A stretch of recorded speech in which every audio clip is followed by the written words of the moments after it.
Latinx, a person of Latin American origin or descent, used as a gender-neutral or non-binary alternative to Latino or Latina.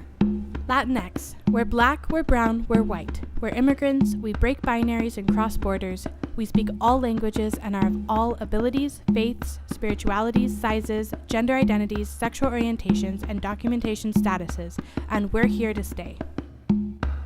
I'm Alejandra. I'm Ana. This is Latinx Mental Health Podcast, where we talk to therapists, researchers, artists, activists, and students about their experiences in the intersections of mental health and Latinx identity. In each interview, we aim to connect through our voices, our struggles, and our triumphs, as we sample a different herbal tea, just like Abuela used to make.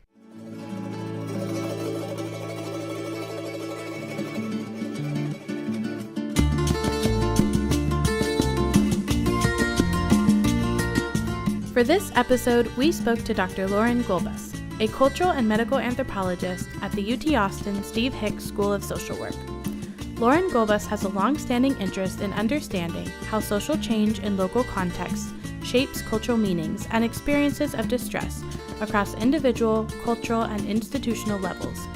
We drank Heartea, a blend of rose hips, rose petals, cinnamon, tulsi, and skullcap, and talked about her research on the topic of attempted suicide among Latina teens.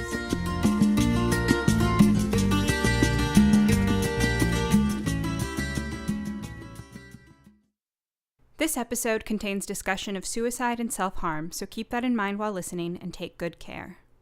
The Latinx Mental Health Podcast is not a substitute for professional mental health care. We encourage you to seek resources and support in your community.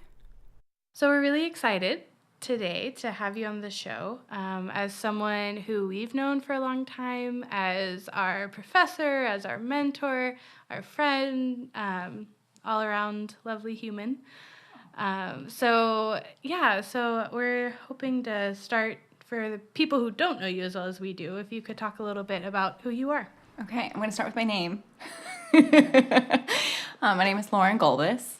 I work at the School of Social Work at UT. I'm an anthropologist. And can you tell us a little bit about your background in terms of just training or education? I went to University of Pennsylvania, and I was a bio major, and I thought that I was going to be a doctor. Really? Yes. The things we learn. Yes. And then I took my first cultural anthropology class. And I thought, it just kind of flipped my world in terms of realizing that just the difference of human behavior and how wonderful that difference was. So I added on the anthropology major. And then my senior year, I thought, no, I don't want to be a doctor. I want to be an anthropologist. And your parents were like, yes. They were like, no. They were like, so what are you going to do with that degree? I was like, I don't know. And then I got my master's at UTSA in anthropology and fell in love with grad school. So I decided to go on and get the PhD, and I went to SMU. And then it was really after, because everybody wants to know, what am I doing in social work? So it was after my PhD, I was visiting my dissertation advisor in St. Louis, and I thought St. Louis is really lovely. And it just so happened that the School of Social Work there was looking to hire a qualitative researcher. And I applied. So at what point did you know that you wanted to do medical anthropology? So I think because I was always interested in medicine, that seemed like a natural fit. And so for me in particular, I was really interested in the power dynamics between doctors and physicians. And so I wanted to use medical anthropology to understand those power dynamics. I was really interested in eating disorders primarily. And so I initially went to Venezuela because I was interested in this whole cultural construction of eating disorders. And so what would it be like to be in a country that has a similar value towards physical appearance? And while I was down there, I was talking to a psychologist, and they said to me, but we're not the first person that individuals with anorexia come to. They go to the cosmetic surgeon. Mm-hmm. And so I was like, wait, what? Mm-hmm. And so that led me down just a completely different path, investigating cosmetic surgery in Venezuela. But that's for another day. That's definitely another day. We're going to have to bring you back for that one. Absolutely. Absolutely. Since then, your focus on mental health at UT and in research in general, right, has kind of shifted. Yeah, so my research shifted actually when I started in social work after I got my PhD. So that's where I met Luis Sayas, who was doing research on Latina youth who attempted suicide. And he's the dean of the School of Social Work. And he's the dean of the School of Social Work. Shout out. But it was really, what fascinated me then was actually how similar the narratives, when I was talking to women in Venezuela, just their own experiences of emotional suffering, how similar they were to the girls we were talking to who lived in the United States. And it was just one of these, when you're reading these narratives, it really motivates you to want to do something about it, because they're intense, and these girls go through a lot. And so, yeah, I never looked back after that. So what was it about Latinas in particular that drew you? Yeah, so, I mean, one thing that we know is that the rate of suicidal behaviors in Latinas is high. I mean, it's compared to other racial and ethnic groups, except for Native Americans. They are the highest in the United States, and it's been that way for decades. Yeah, I had no idea when I found out about your research that was even true. Nobody talks about it. it. Yeah. And for, when you see these shows, I mean, it is really always white people. Yeah, right? absolutely. And so I do think when we think, like, if you say suicide, I think the image that comes into people's mind is a white person. But yeah, so the suicide, I mean, just really elevated. So about 1 in 7 Latina teens attempts suicide, which is ridiculous. I mean, it's horrible. And so that's really what motivates me, is to really understand why. When I was introduced to your research, was the day after the presidential election. I remember a lot of us were just not sure what to feel and how to feel, and you first facilitated a really great just an open discussion with everyone, which was really lovely. And then you powered through your lecture.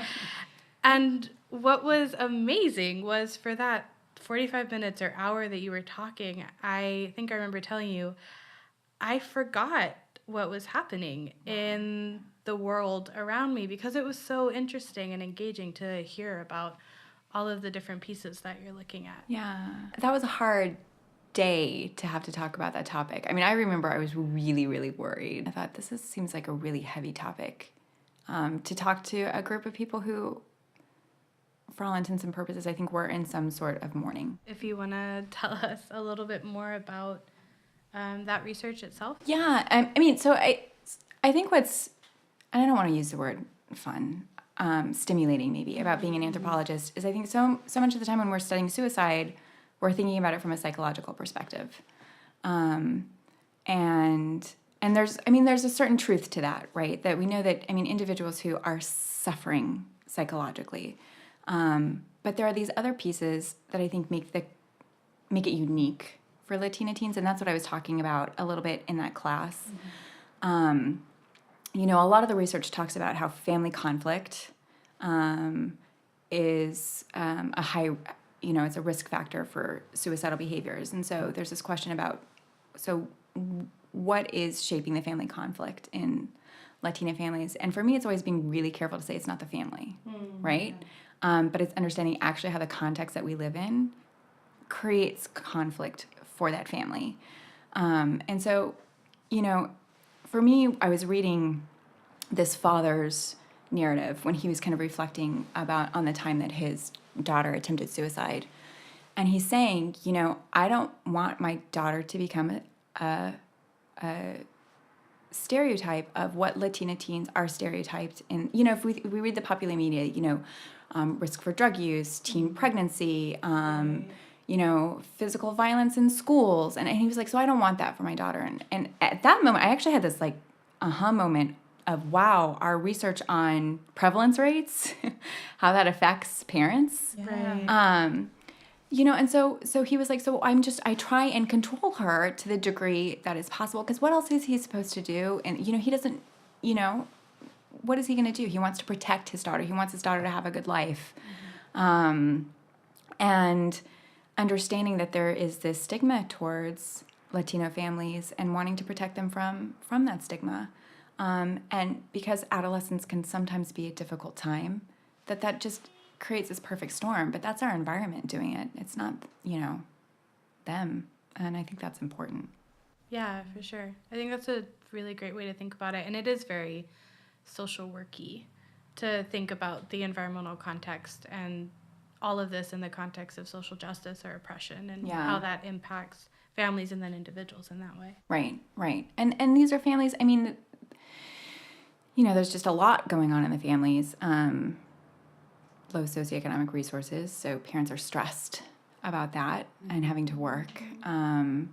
And also the girls realizing, there's a lot of pressure on them to succeed and do well, and they don't know how to do that, or they're not in school environments that promote that for them. Yeah. And they end up feeling just really worthless. And that is a good indicator for the onset of suicidal thoughts. Yeah.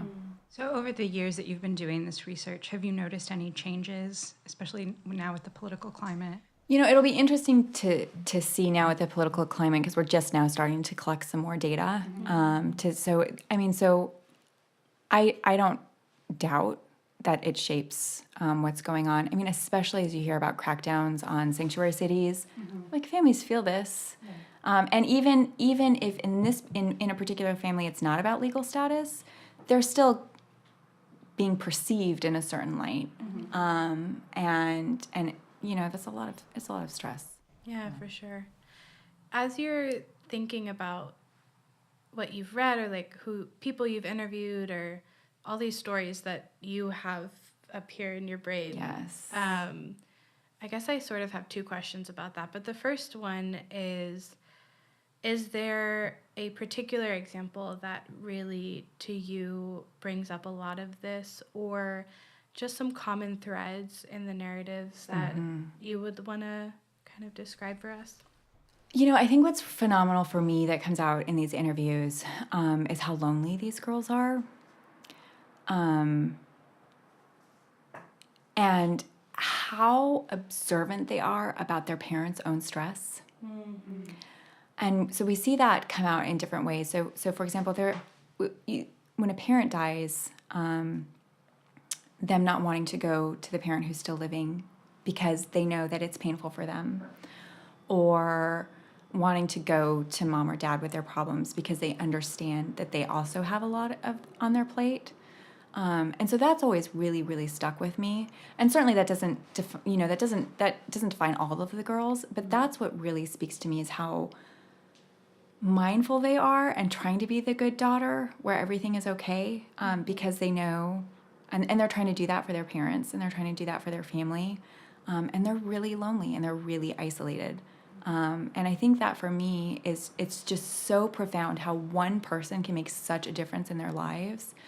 Often for these girls, it's a school counselor or a teacher, because that's, just a teacher who notices. Yeah. It's as simple as that, just to notice and be recognized can have a profound impact on their lives. So I think that moves me. Yeah. Well, and I think that's an important thing for people to know who are in those positions. Yeah. A teacher, a counselor, who are already overextended or have so many things on their plate, but just to know what we hear all the time in training to be therapists, right? Right. Like that one moment, one interaction can impact someone's life. To hear Absolutely that happens, and to hear what that impact can be in potentially life or death situations is really powerful. Right. And it's particular, and I think you have to have a certain gift in the sense of being able to look at somebody who might have attempted suicide and not be scared of them, or to see them as crazy, or to stigmatize them, because the girls can feel that. And so there are these wonderful people who are like, you're just going through a really tough time.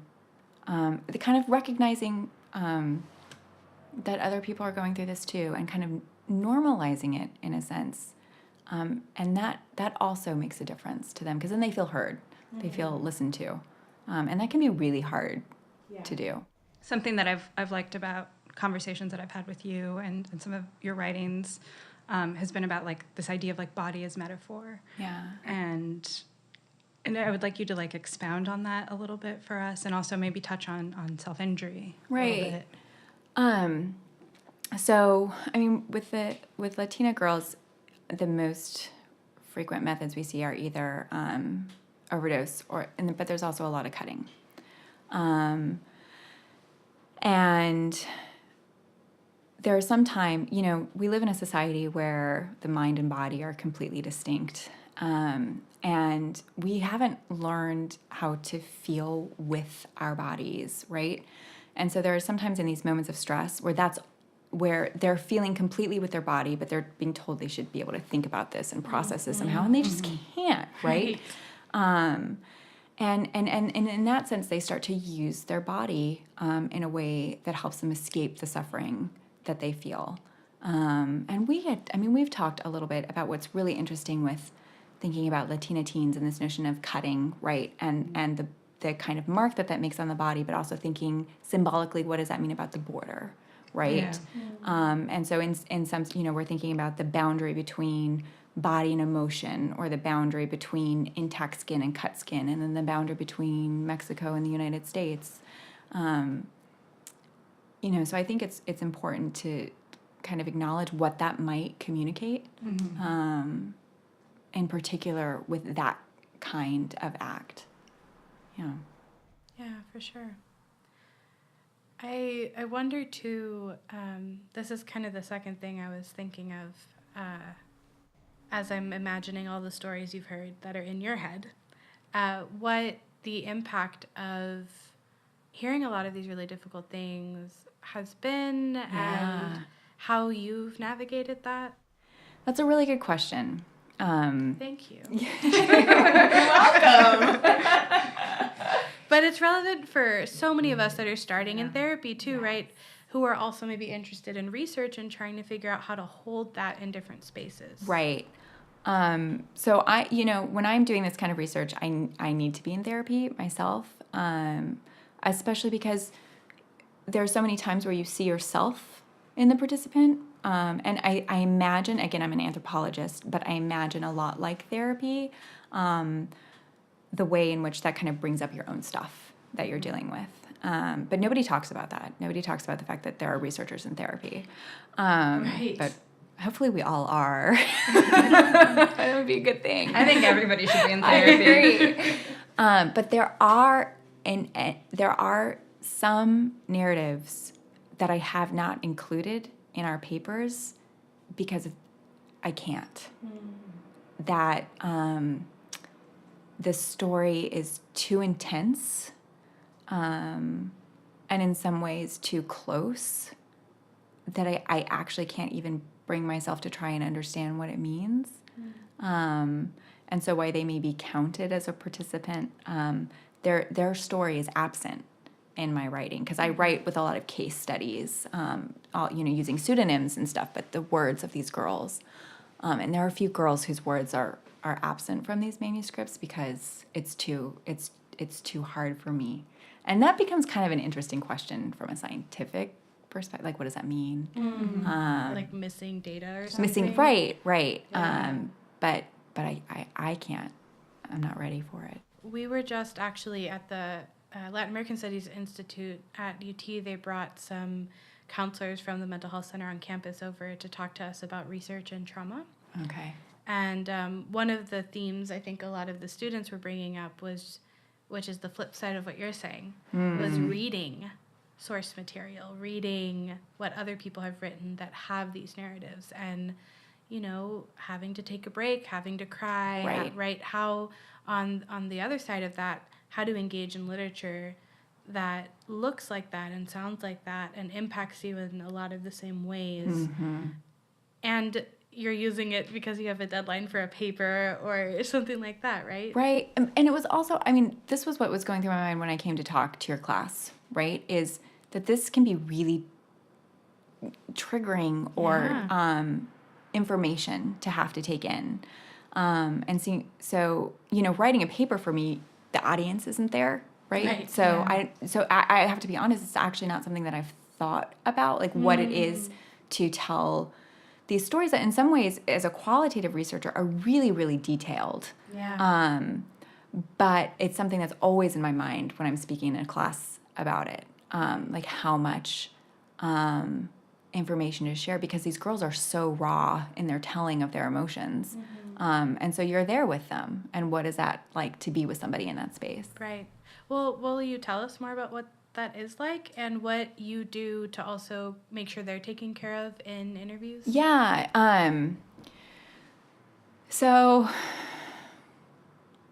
I think because of my own personal background, I can get where they are. And so I understand it. And so in some ways, it's in doing the interviews, it's a way to explore myself, right? And the really interesting thing, though, is we've debriefed with participants afterwards to be like, what is it like to talk about this? What is it like to go through this again? And almost always, it's been a really positive experience. Because, I mean, on one hand, they're kind of used to talking about it because they've been in therapy, right? Okay. So they're kind of used to going to this experience, because that is one thing. We don't, we need girls to be ready to be able to go back to this moment, so that we're not doing harm to them in the research. But also to talk about it in a kind of non-psychological way and to tell their story, that's been really powerful and empowering for them. But there are times, but it brings up a lot of emotion where there's a lot of crying. And, thinking about consent and what does that mean to say to somebody, we can stop. You don't have to continue. But there's such a desire to tell their story that they do. And so sometimes as a researcher, should I just stop it? But they really want to tell their story. So there are these moments where you can't find this in a textbook about when do you stop an interview, right? Because it's all this gray area. Yeah. And so, yeah. It sounds like it's something that you all have been mindful of. Right. And then especially in my case, I can't do this alone. I mean, I always make sure that I have on my team a licensed clinical provider, because I can't do so. For example, in the moment, if a girl discloses that she's still thinking of harming herself, I can't do a suicidal assessment, for example. So I always need to be linked up to that kind of support. It's time to refill our cups. Join us at the table for a nice chat and a cup of tea in a part of the episode we call the sobremesa.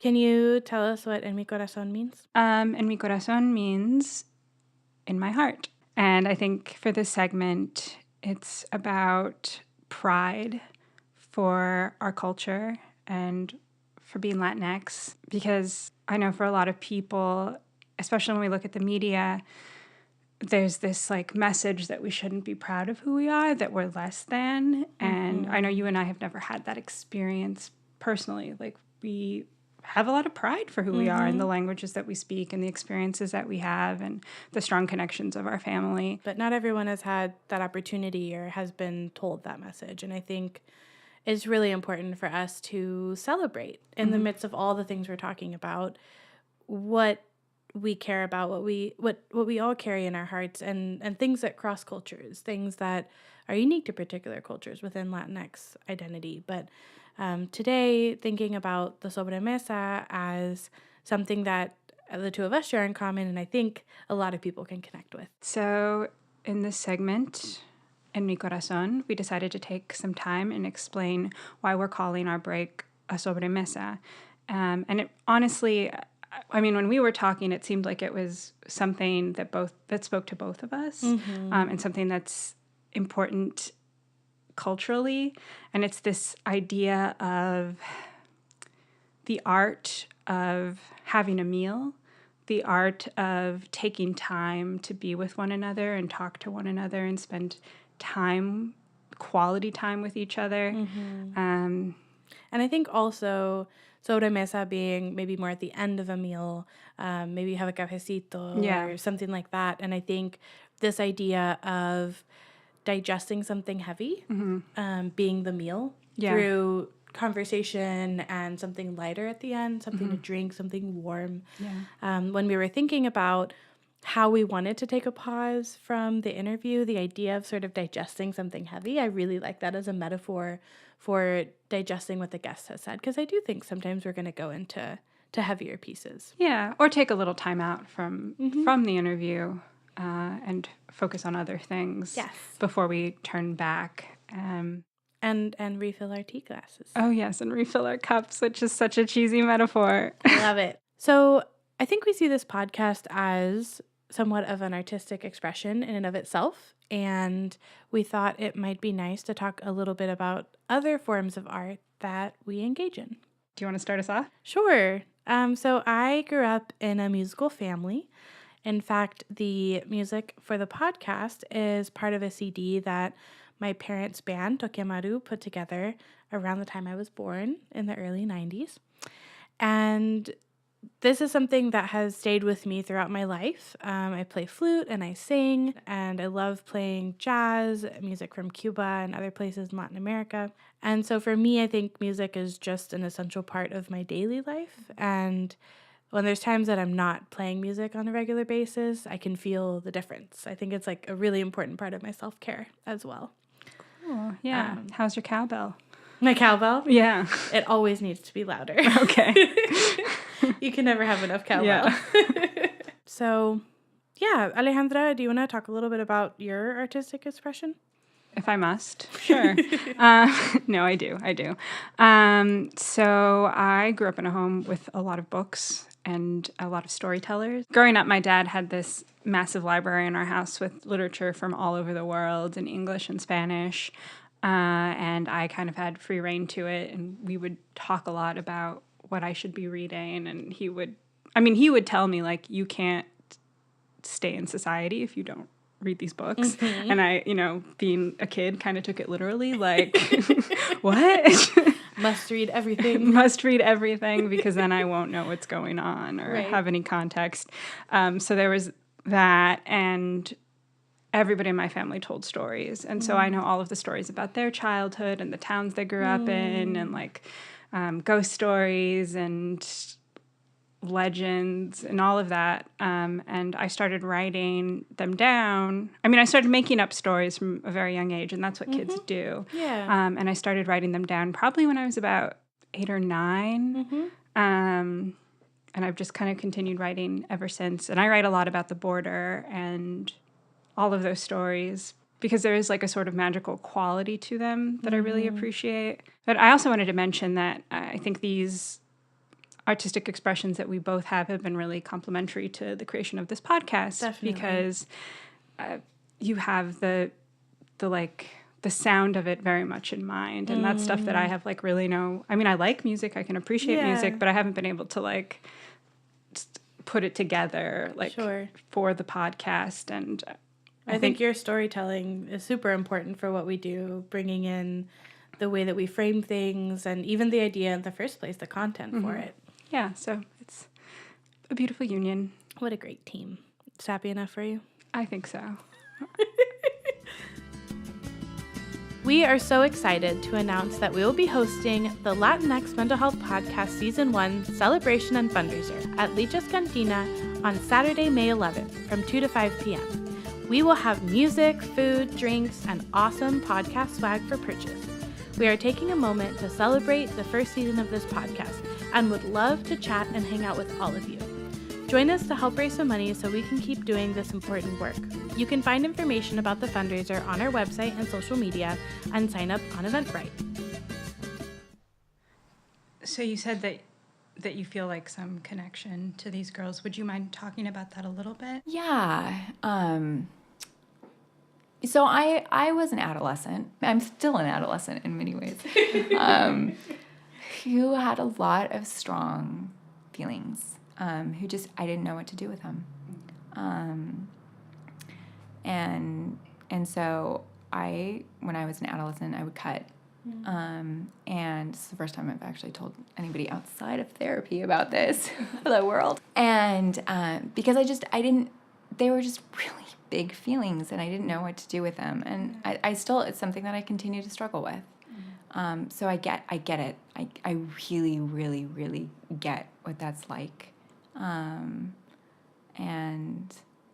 in some ways, I think that maybe that's a strength.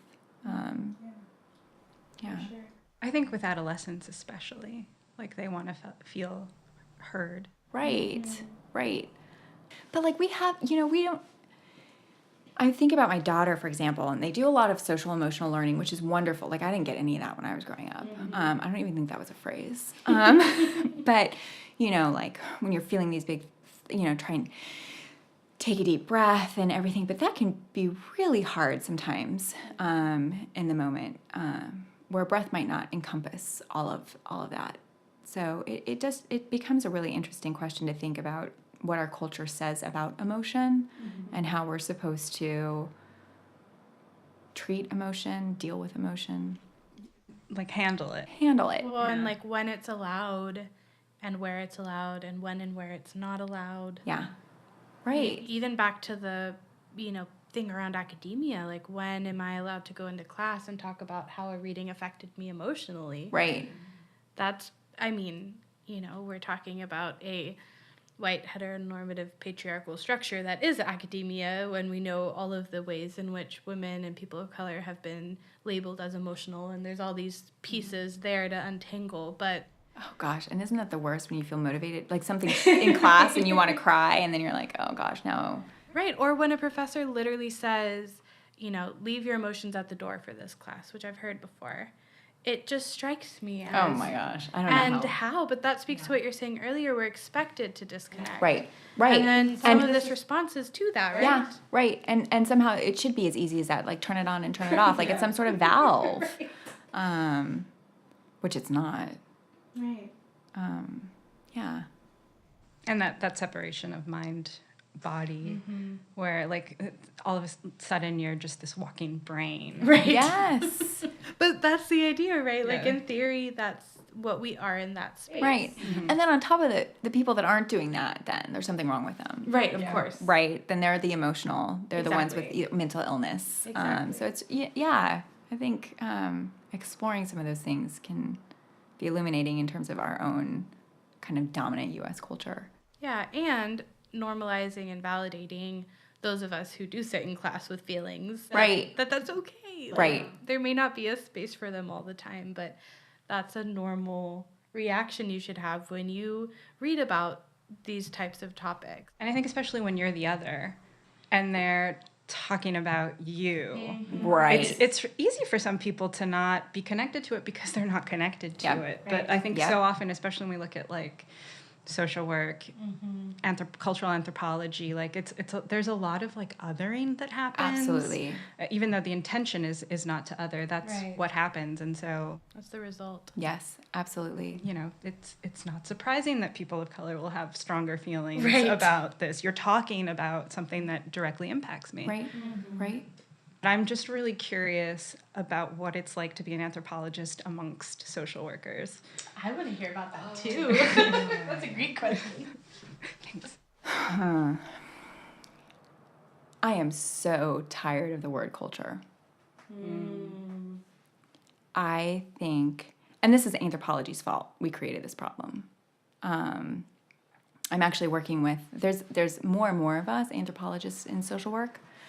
And so we're actually working on this paper just talking about, like, back in the 1950s and 1960s, there was this kind of donor recipient model in terms of the ways in which our anthropology's notion of culture, because that's what anthropology did, was a study of culture. And social work kind of took that up. But this is in the post-World War II period where we were very much like, look at the other. We need to understand their culture so we can infiltrate and colonize. And that was the model. Right. And so that's the culture concept that got taken up and that you continue to see manifest today, where we say things, like, oh, well, cultural beliefs do this, or culture is a risk factor, or culture is a protective factor. And maybe in its most simplistic form, maybe, but it's much more complex than that. So I think that's sometimes for me what's really, really hard, because anthropology, we basically abandoned the culture concept 30 years ago. Right. because we ran into so many problems with it. So it wouldn't be a bad idea for everybody else too. And that's and now as we become really aware of how intersectionality shapes everyday life experience, it kind of blows your mind then to think about then what is culture if you are giving true value to the notion of intersectionality, right? So that's sometimes what gets. Yeah. Maybe I would say culture is my pet peeve. I think that's really important, and it's never too late to start shifting the way that we think about things. Yeah. And there are, social work has this mantra, ethos, meet the client where they're at. And I'm like, that's where you should focus. Right. That's beautiful in terms of trying to understand what it is like to walk in a person's shoes and to really understand that process. But culture and where they're at is an intersection. It's absolutely an intersection. Yes. Mm-hmm. And it's different at different points in life. Yes. And it can contain the individual, the family, the community, everything. Right. And absolutely. That's where I think that's social work's contribution to the other social sciences. Mm-hmm. And that's where I would love to see. So rather than this kind of let's take theories from other disciplines to apply them in our own cases, social work can do it through that. Yeah, and also if we're going to take theories, maybe we should keep up. Right. Yes, for sure. I was thinking that if there's anyone listening who wants to do research in the mental health field, I think, we'll have other people who do maybe more practice. So you're in a somewhat of a unique position here in all of your experience that you've talked about. If you have any advice for people who want to do mental health research. So my advice is, especially if you're a student, is to reach out to a professor. And in an ideal world, that professor is going to see how motivated you are and want to take you on and mentor you. And that just get involved in research because it's complicated. And always make sure it's a topic that you are deeply invested in because it's an arduous process. And find that mentor who can help walk you through the process. Yeah. And any follow-up to the question about potential secondary effects of engaging in mental health research and anything on that? Yeah, there are a lot of secondary effects. Yes, especially when you're talking about mental illness. There are days where my husband will be, what's wrong with you?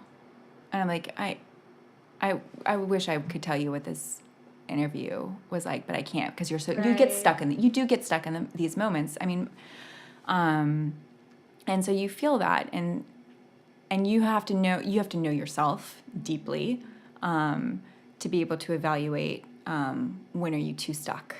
And so there's also this notion, which we don't talk about, in therapy, and as you all are doing your MSSW, you have supervision. There's none of that in research, right? Yeah, like an equivalent. None of that. There's no space to talk about the fact that you can have vicarious trauma through these kind of experiences. And, maybe I don't do quantitative research. Sometimes I wonder if just doing an assessment or a measure might be different than getting somebody's story of this and have them walk you through this. So you go through the moment with them. Right. So there is that sense, just like you would, going through your internship, you would want, I think we should be treating research the same way, but we don't. Yeah, I like that a lot. I think it would be interesting to see what that looks like across departments where people are engaging in some of that really challenging content emotionally, and it seems like an easier pitch maybe in social work, maybe, right, than in history, or what would that look like? Yeah, and you'll get snippets. There have been a few ethnographers who have talked about a really difficult interview and what was that like, and debriefing with their advisor about that. But again, there's no model advice, especially outside of social work. It's not like advisors are trained or aware of these kind of things. So there might, in some sense, it might be even more difficult outside of a discipline like social work or psychology or something like that. Yeah, so we're getting towards the end of our interview. And, this work can be really hard, as we've talked about. And we're just ending with talk about secondary trauma. Right. So with all of this in mind and in the midst of all of this, what helps you keep going? Okay, so something happened today. You're going to think I'm dorky, but I'm going to say it. We already know you. I know. Like, give it. No, we just need to let the audience in on that. Right, the audience in on my dorkiness. Oh, gosh, it's going to sound cheesy, but it's so true. And I have to say it. It's students. It really, really is. But so I love it. we were in the BSW orientation today, and the incoming, so they're just starting the BSW program, and they were introducing themselves and talking about why they wanted to do social work. And I was so, it's so inspirational. And these stories about, and how there was a social worker sometimes in their lives that made a difference. And so now they're wanting to do that. And it really is. I mean, my interactions with students, like you all keep me going. So thanks for that. That's very sweet. Well, We didn't even tell you to say that. Yeah, no, we didn't. That's awesome. And this is going to get a little bit mushy, but I mean, when I was going through a really difficult time early on in my academic career, I don't know if I would have made it through the program if it hadn't been for you and Barbara. Yeah. So thank you. Is there anything that we didn't ask you about that you wish we had? Not anything that I think to ask me. I'm curious about, just what it's like to be on the other side. Because you'd mentioned this notion that it can be really difficult to kind of read these kind of papers. Mm-hmm. And so I'm actually curious about your perspectives on... She flipped it around. Yeah. What an interviewer. We asked her not to do that. She did it anyway. Literally. We had that conversation. Oh, that's right. I forgot. I promise. I really forgot. Maybe. No, we will humor It's good for the audience. We will humor right? Because you. the audience has had to be... Potentially, yes. Listening to this. Yeah. So what is it? Well, I guess they could turn it off if they wanted to. You don't have to listen, but we would like you to. I really think of undergrad. I took a whole class on the politics of race and violence in Brazil. I was taking classes on colonial Latin America in all these different departments. And, one of the most compelling ways, I think, to inform students is through personal narratives. And I have still details in my head of horrific things that have happened to people, horrifically violent things. And I think a difference, too, is that in undergrad there wasn't an intentional processing or talking about them. Yeah. I think there's a piece around understanding that it is important and relevant, and that's how we connect with history in a lot of ways. And when there's not a space to talk about torture, to talk about, right? Another class I took on the dirty wars in South America, right? So that's a whole piece of torture and violence and disappearances and ambiguous loss and everything. And, my godparents are from Chile, and they escaped the dictatorship. My godfather was supposed to be executed. Yeah. So when it touches you in those personal ways, it's harder, I think, to sit and read for 3 hours all of this that's bringing up stuff for you. I'm dead inside. So that was such a lovely response, and I'm just thinking Prozac. Yeah, no, I think I need to meditate on that a little bit. Yeah. The next one. Okay. I'll let you know. It's going to be an ongoing conversation. Yeah. I guess it's also because we just had a conversation about it. It's really fresh in my head. Yeah. And I was kind of thinking back. And I've also been TAing for undergrads the last couple of years, and so it's kind of a whole other perspective on readings and things like that. So I think that's just been a little closer to the front my mind, and I don't think I have an answer, because the fact that all of that stayed with me also means that it impacted me in a way that was important and meaningful and taught me things I needed to know. But maybe it's just worth further conversation and dialogue and thinking through what that looks like in different spheres of campuses where people have different perspectives they're bringing to it. Right on. And the actual last question, which you will have to answer. You can't ask us. I'm not telling. We wanted to ask what every guest's favorite tea or herb is and why. So I am really fond of jasmine teas. I mean, it's my calm and happy place. There's nothing better. All right. Well, thanks for stopping by. That's fine. Thank you so much. Thanks for listening to this episode of the Latinx Mental Health Podcast. You can follow us on Twitter and Instagram at LatinxMHPod, find us on Facebook and YouTube, and subscribe everywhere you listen to podcasts. Hasta la próxima!